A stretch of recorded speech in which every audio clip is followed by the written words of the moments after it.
Bonjour à tous, j'espère que tout va pour le mieux. Je vous propose aujourd'hui de nous attarder sur la deuxième explication linéaire du rouge et le noir, l'excipit du roman. Pour son roman Le Rouge et le Noir, Stendhal s'est inspiré, vous le savez, d'une situation réelle. Celle de la condamnation à mort par la cour d'assises de l'Isère qui siégeait à Grenoble, d'un jeune homme, séduisant, ambitieux, issu d'un milieu modeste. Il est accusé d'avoir voulu tuer une dame chez qui il était le précepteur des enfants et dont il était l'amant. Ce jeune homme, c'est Antoine Berthet.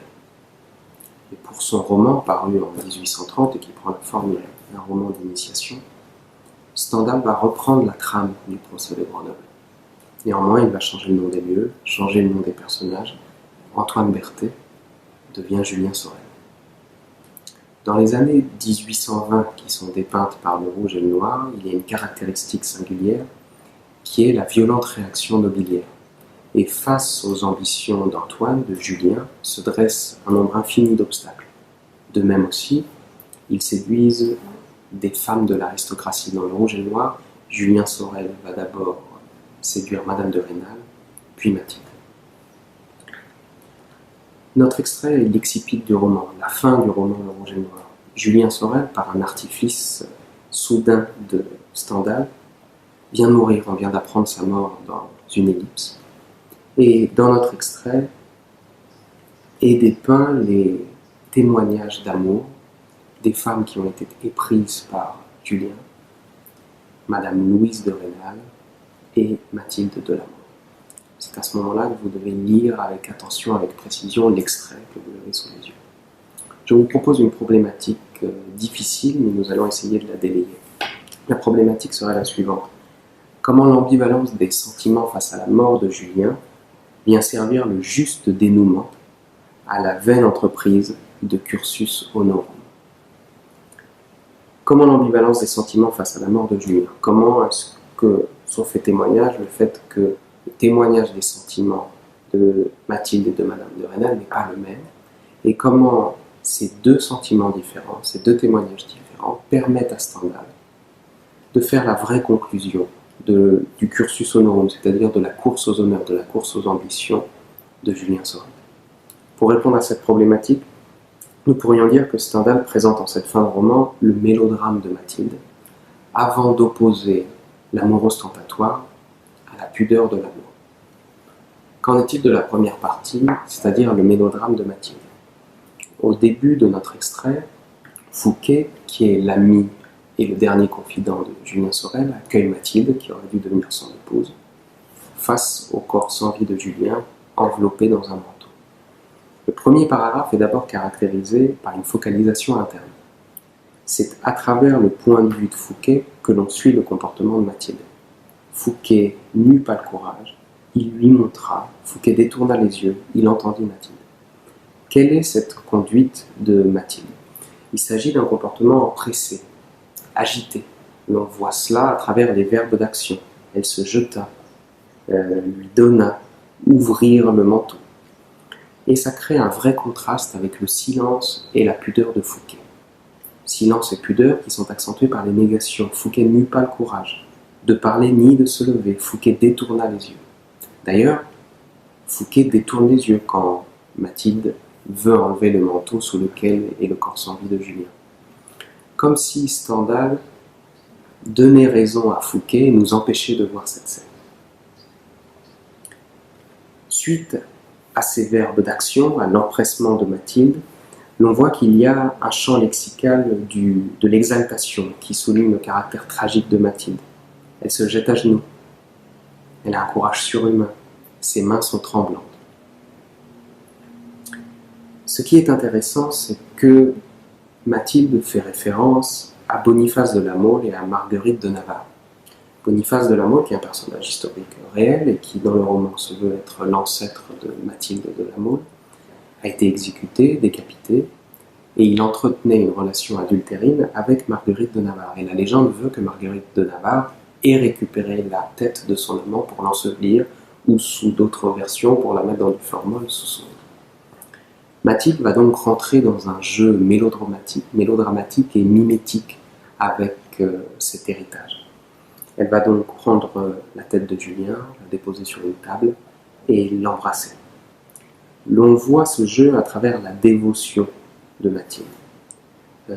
Elle allume les bougies, elle avait placé sur une petite table de marbre la tête de Julien, elle l'a baisé au front.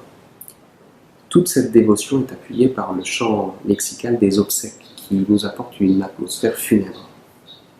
Les bougies, le marbre, jusqu'au tombeau, les prêtres, la bière qui n'est pas la boisson, mais le brancard pour porter les morts, et le drapé. Cette atmosphère funèbre souligne aussi le fait que Mathilde est seule. On nous dit d'ailleurs qu'elle est à l'insu de tous. Elle est seule, mais il y a quelque chose de primordial à voir ici, c'est qu'il n'y a pas de dialogue.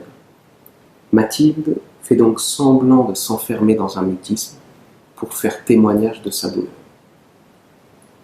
Voici pour notre première partie. La deuxième partie est le fait qu'il y a une opposition par Stendhal entre un amour ostentatoire et une pudeur de l'amour. Au début de cette deuxième partie, on apprend que le corps de Julien est arrivé au point le plus élevé d'une des hautes montagnes du Jura. C'était la demande qu'il avait faite à Fouquet, d'être à cet endroit, dans cette grotte. Il va donc surplomber Verrières, il va surplomber et dominer le monde, mais il reste incompris. Pourquoi reste-t-il incompris? Il a demandé à Fouquet d'être dans cette grotte et de faire œuvre de simplicité. Mais déjà, l'on voit qu'à la solitude de Mathilde succède la foulitude. L'on voit à travers le fait qu'il y ait tous les habitants, qu'ils soient suivis, attirés, qu'il y ait un nombre infini de cierges. Il y a d'ailleurs 20 prêtres. C'est amusant qu'il y ait 20 prêtres, puisque le clergé est tout de même un ordre qui était exécré par Julien Sorel, excepté peut-être les jansénistes Chélan et Pyrard. Ce qui est intéressant, c'est que Julien est de retour à Verrières. Verrières qui ne cessait de critiquer au début du roman, et maintenant il est entouré par des prêtres qu'il ne pouvait supporter.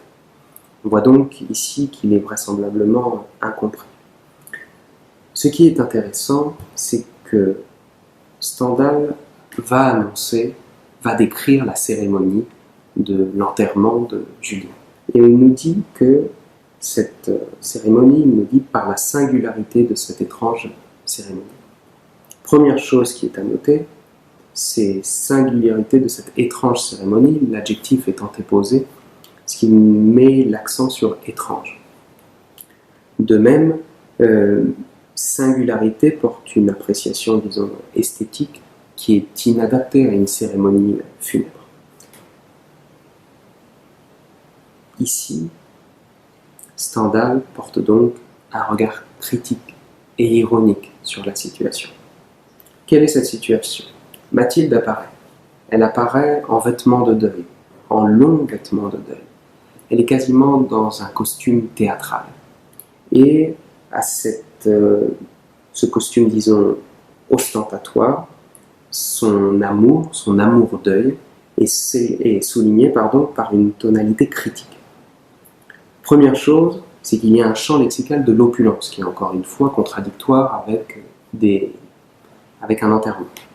Il y a des milliers de pièces, le nombre de cierges est infini, le marbre a été sculpté à grands frais.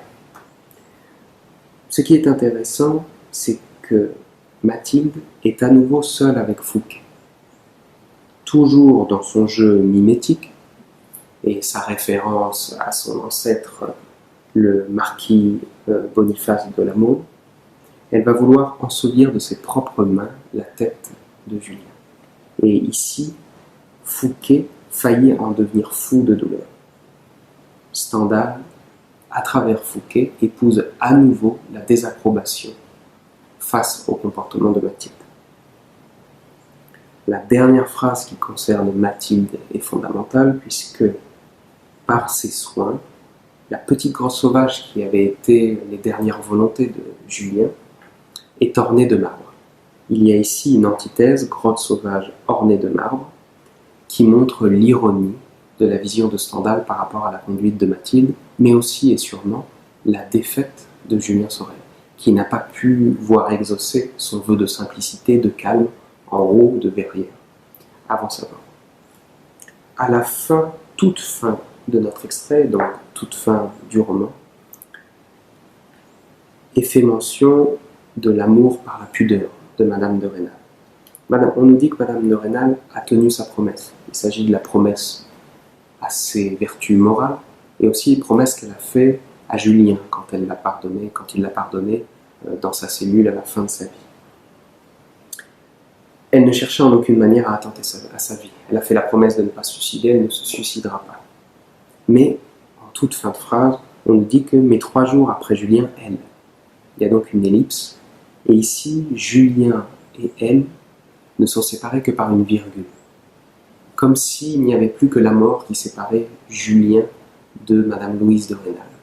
Et dans les derniers instants de la phrase, on nous dit « Elle mourut en embrassant ses enfants ». Le hiatus « en embrassant » souligne la fin de la phrase.